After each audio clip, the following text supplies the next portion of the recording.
بالله من الشيطان الرجيم. بسم الله الرحمن الرحيم. الحمد لله رب العالمين الرحمن الرحيم مالك يوم الدين إياك نعبد وإياك نستعين اهدنا الصراط المستقيم صراط الذين أنعمت عليهم غير المغضوب عليهم ولا الضالين.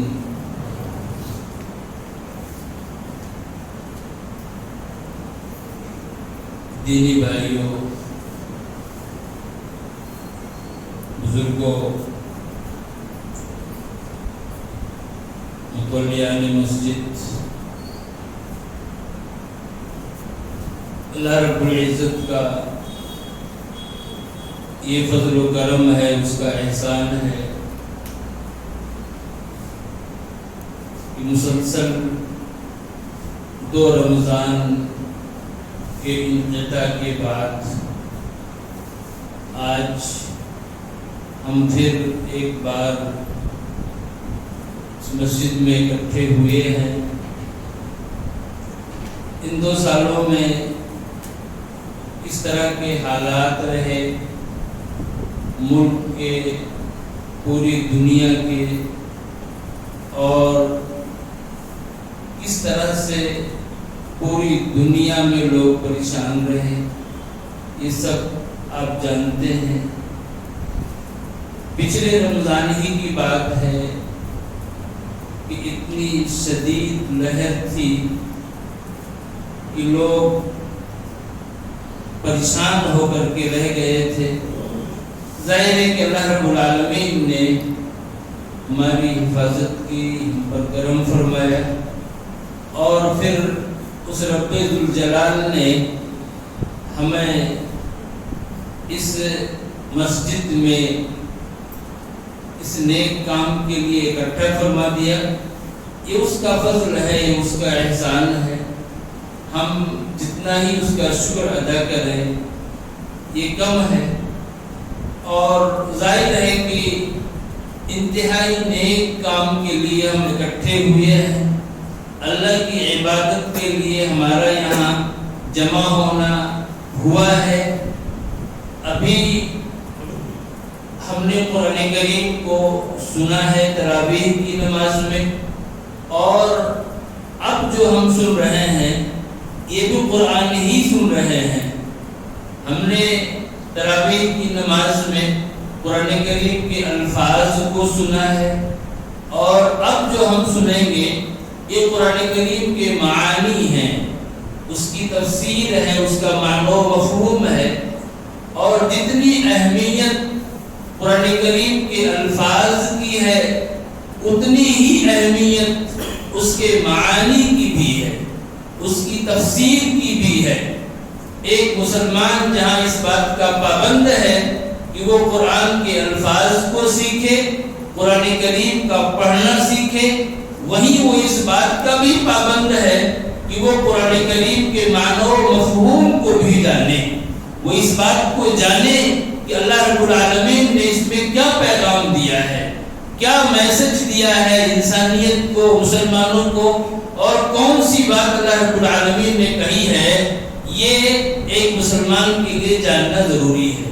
اور میرے بھائیوں، یہ بالکل حقیقت ہے کہ جب سے مسلمان قرآن کریم کی تلاوت پر اکتفا کرنے لگ گیا، قرآن کریم کو سمجھنا، قرآن کریم کے احکام کو جاننا اس نے بند کر دیا ہے، اس کی کوشش نہیں کی، اس وقت سے اس کے یہاں فتنے ہیں، بدعات ہیں، خرافات ہیں، دین سے دوری ہے، اور امت زوال کا شکار ہوتی چلی جا رہی ہے۔ اس لیے یہ بہت ضروری ہے کہ ہم قرآن کریم کے معانی کو جانیں، اس کتاب میں اللہ نے کیا احکام دیے ہیں ہم اس کو جانیں۔ آپ کے سامنے پہلے پارہ کی تلاوت ہوئی ہے، اس پارے میں اللہ رب العالمین نے کیا فرمایا ہے، کیا احکام ہیں اس کے، کیا اس کے آرڈرز ہیں، کس طرح کی باتیں اللہ نے بیان کی ہیں، ان باتوں کو جاننا بھی ہمارے لیے ضروری ہے، اور اسی لیے یہ مجلس منعقد کی جاتی ہے، تفسیر کی یہ مجلس منعقد ہوتی ہے۔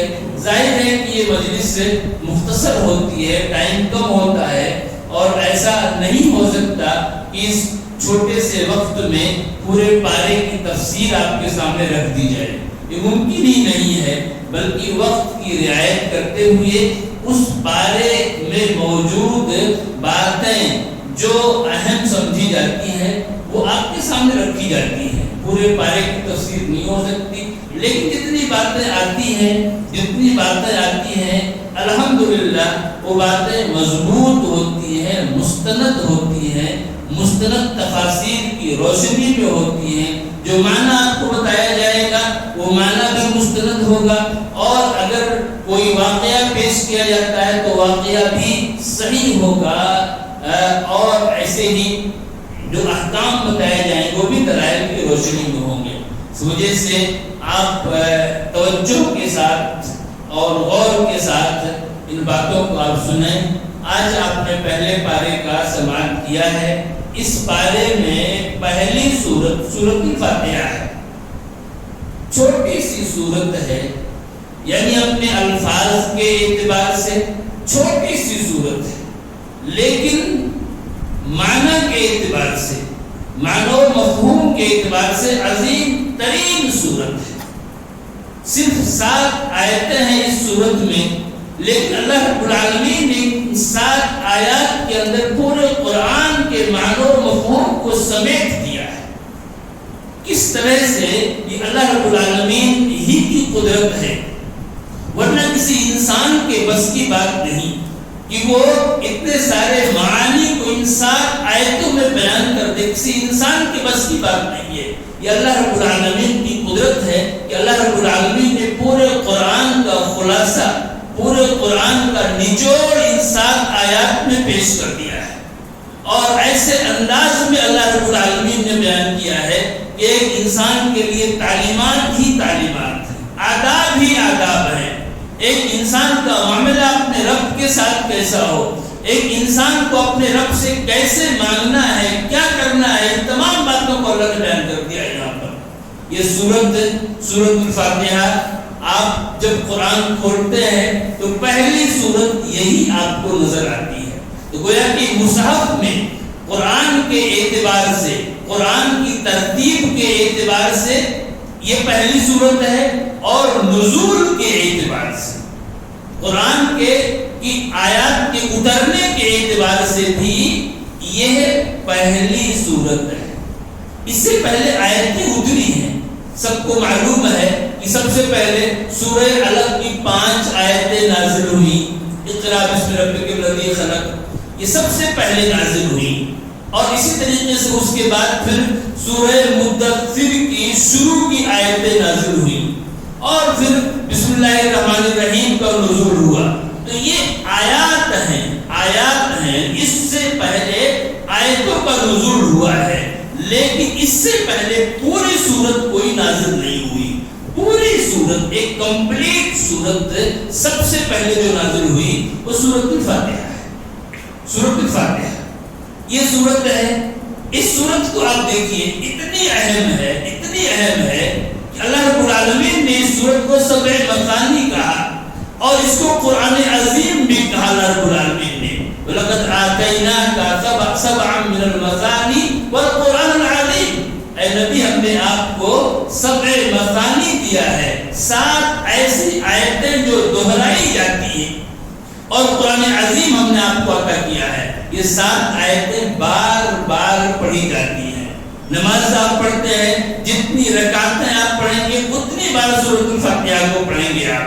فرض نماز ہو، نفل نماز ہو، سنت ہو، کسی بھی طرح کی کوئی نماز ہو، جتنی رکعتیں پڑھیں گے اتنی بار آپ سورۃ الفاتحہ کو پڑھیں گے، اور یہ ضروری ہے ایک انسان کے لیے۔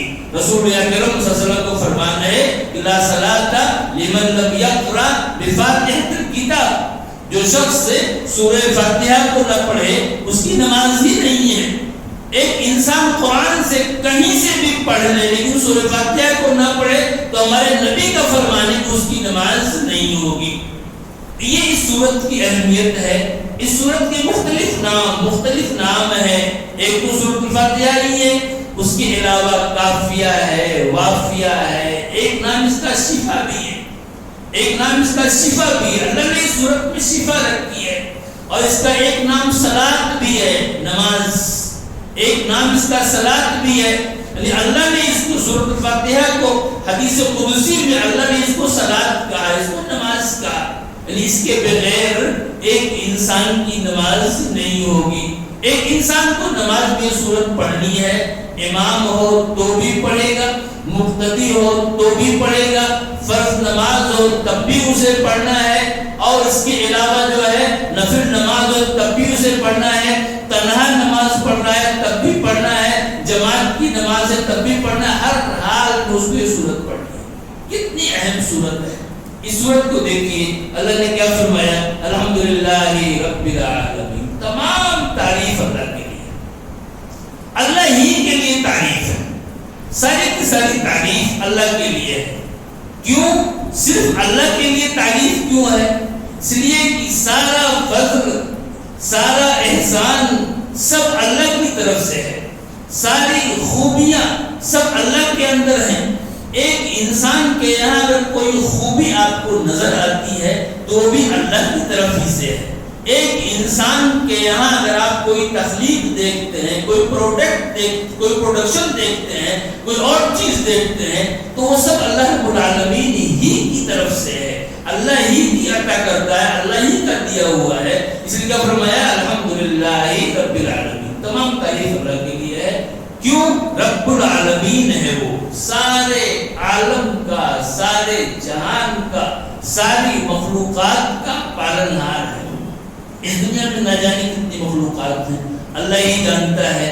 وہ مخلوقات کتنی بڑی ہیں، ان کی کتنی حاجتیں ہیں، کتنی ضرورتیں ہیں، کتنی ان کی خوراک ہے، کیا کیا ان کے مسائل ہیں. ان تمام کو اللہ رب العالمین جانتا ہے. سب کی حاجتیں وہ پوری کرتا ہے، سب کی ضروریات کی وہ تکمیل کرتا ہے. یہ اللہ رب العالمین کی شان ہے کہ وہ سارے کی ساری مخلوقات کا پالنہار ہے. سب کو وجود میں لانے والا، سب کو پیدا کرنے والا، اور سب کو باقی رکھنے والا، سب کی پرورش کرنے والا صرف اللہ رب العالمین ہی ہے. یہ اللہ رب العالمین کی شان دیکھیے کہ وہ جب جو چاہے کرتے، جو چاہے کرتے. اللہ رب العالمین کی ایک چھوٹی سی ایک چھوٹا سا وائرس جس کو دنیا نے محسوس کیا، آزمایا 2 سالوں تک مسلسل. چھوٹا سا وائرس جو انسان کو نظر بھی نہیں آ رہا تھا، لیکن اس وائرس کے آگے پوری دنیا بے بس تھی. کسی کا کوئی بس نہیں چل رہا تھا.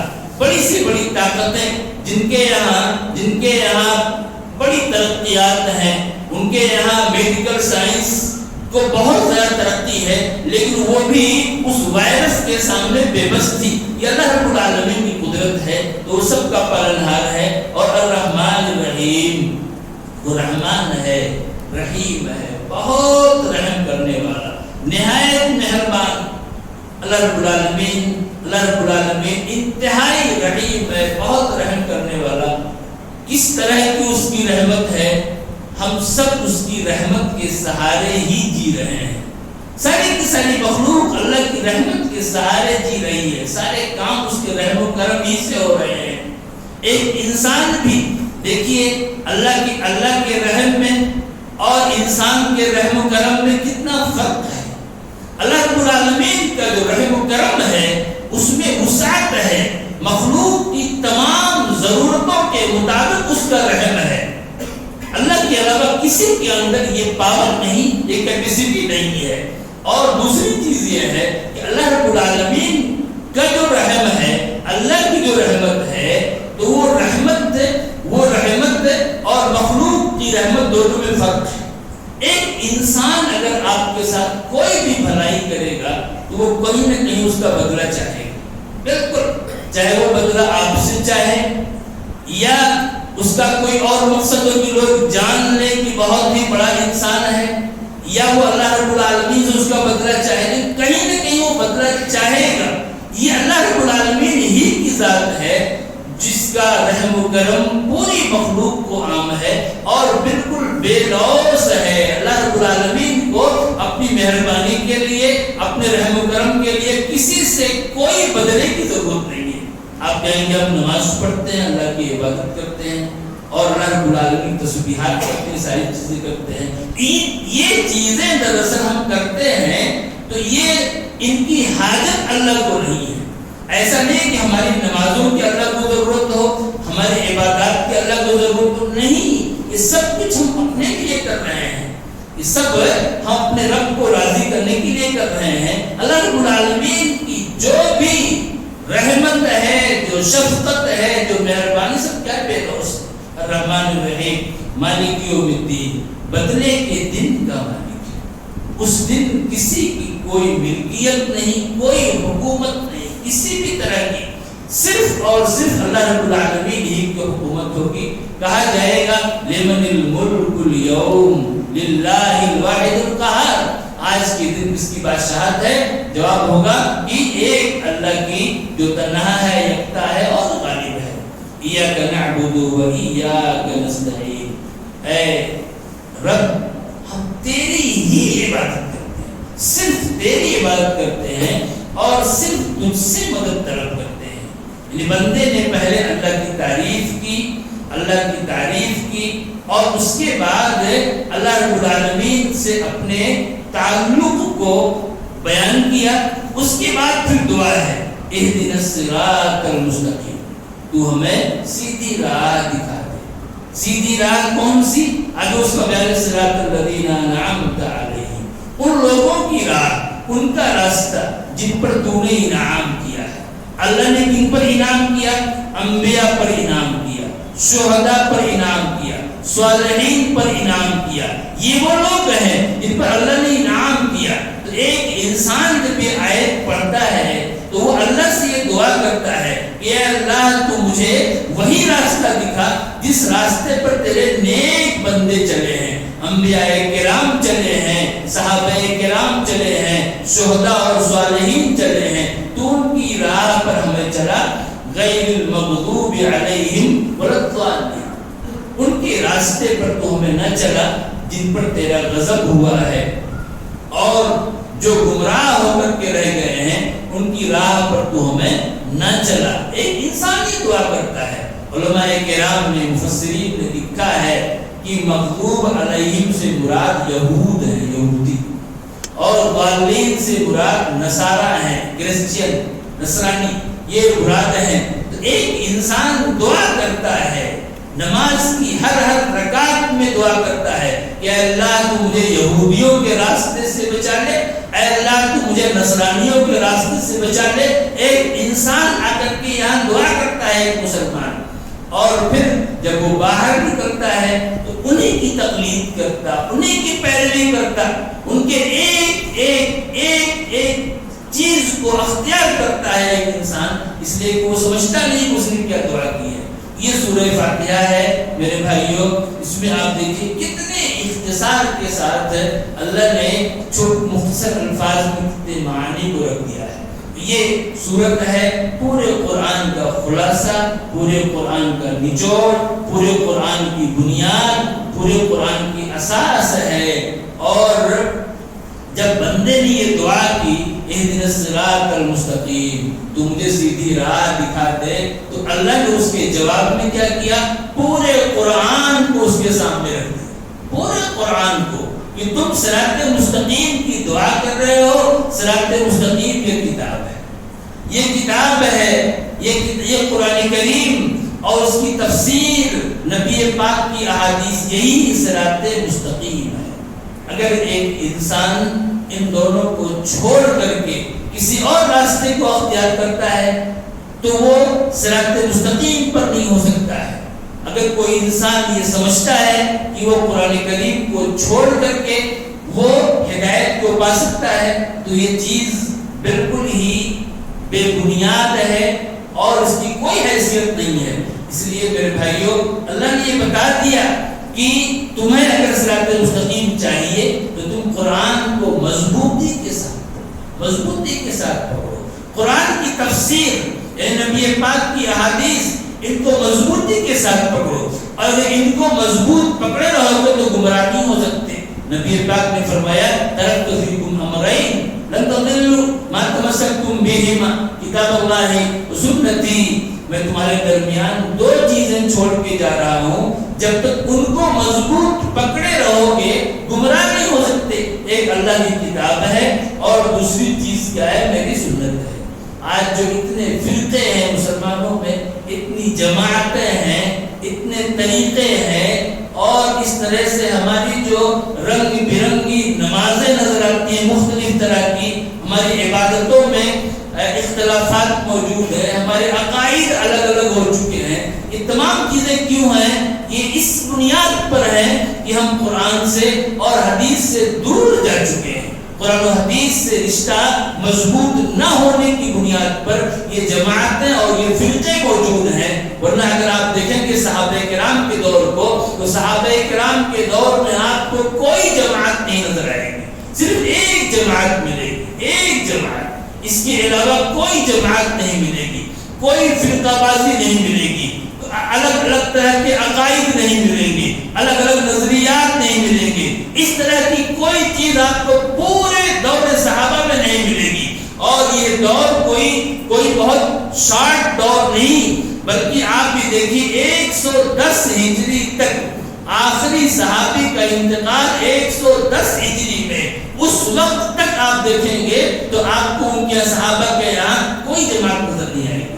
میرے بھائیوں، ضرورت اس بات کی ہے کہ ہم اس سورت کو اور پورے قرآن کو ہم سمجھیں، سمجھ کر کے ہم پڑھیں۔ اللہ رب العالمین نے اس میں جو احکام بیان کیے ہیں، جو مسائل بیان کیے ہیں، ہم ان کو جانیں اور ان کو اپنی زندگیوں میں اتاریں۔ یہی دراصل ایک مسلمان کی عزت کا ذریعہ ہے، اور اسی سے ایک مسلمان کو عزت ملے گی، قوت ملے گی، اس لیے کہ ہمارے نبی صلی اللہ علیہ وسلم کا فرمان غلط نہیں ہو سکتا ہے۔ آپ نے کیا فرمایا کہ اللہ تعالیٰ اس کتاب کے ذریعے سے کچھ لوگوں کو اوپر اٹھاتا ہے، بلندیوں سے نوازتا ہے، اور کچھ لوگوں کو اللہ تعالیٰ اسی کتاب کے ذریعے سے نیچے گرا دیتا ہے، وہ پستیوں میں چلے جاتے ہیں۔ یہ میرے نبی کا یہ فرمان ہے۔ میرے بھائیوں، اگر ایک مسلمان کو عزت چاہیے، بلندی چاہیے، رفعت چاہیے، سرخروئی چاہیے دنیا و آخرت میں، تو ضروری ہے کہ اس کتاب کو مضبوطی کے ساتھ پکڑ لیجیے، مضبوطی کے ساتھ پکڑ لیجیے۔ آپ جو یہاں سنتے ہیں یہاں سن لیں، اس کے علاوہ بھی آپ جاننے کی کوشش کریں۔ جس زبان کو بھی آپ جانتے ہو اس زبان میں آپ قرآن کی تفسیر کو پڑھنے کی کوشش کریں، اور جانیں کہ اللہ نے اس میں کیا احکام دیے ہیں، ان چیزوں کو جانیں اور پھر ان کے اوپر عمل کریں۔ یہ بہت ضروری چیز ہے۔ اور اس کے بعد جو صورت ہے جو پڑھی گئی ہے آپ کے یہاں، وہ سورہ بقرہ ہے۔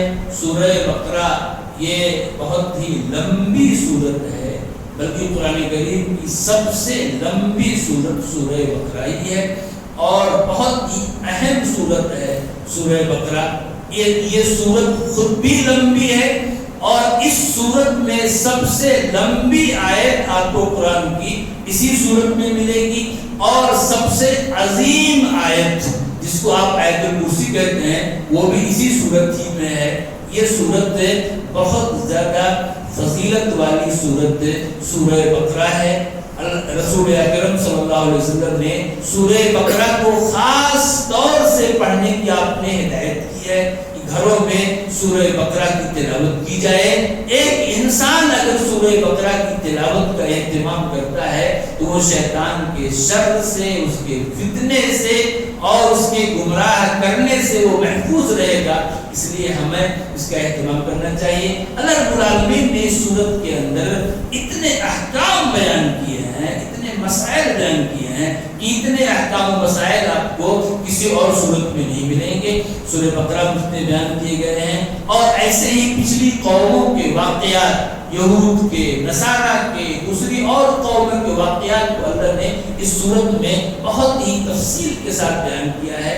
میرے بھائیوں، یہ صورت ہے، اور ظاہر ہے یہ صورت کی تفصیل بھی ہونی ہے، لیکن وقت اس کی اجازت نہیں دے رہا ہے۔ بہرحال یہ صورت کل بھی پڑھی جائے گی، اور اس کے بعد بھی پڑھی جائے گی یہ سورت تراویح کی نماز میں، انشاءاللہ پھر ہم اگلے دنوں میں اس سورت کی تفسیر بھی سنیں گے انشاءاللہ۔ اللہ رب العالمین سے دعا ہے اللہ رب العالمین ہم کو اور آپ سب کو قرآن کریم کو سمجھنے کی اور اس پر عمل کرنے کی توفیق عطا فرمائے، آمین۔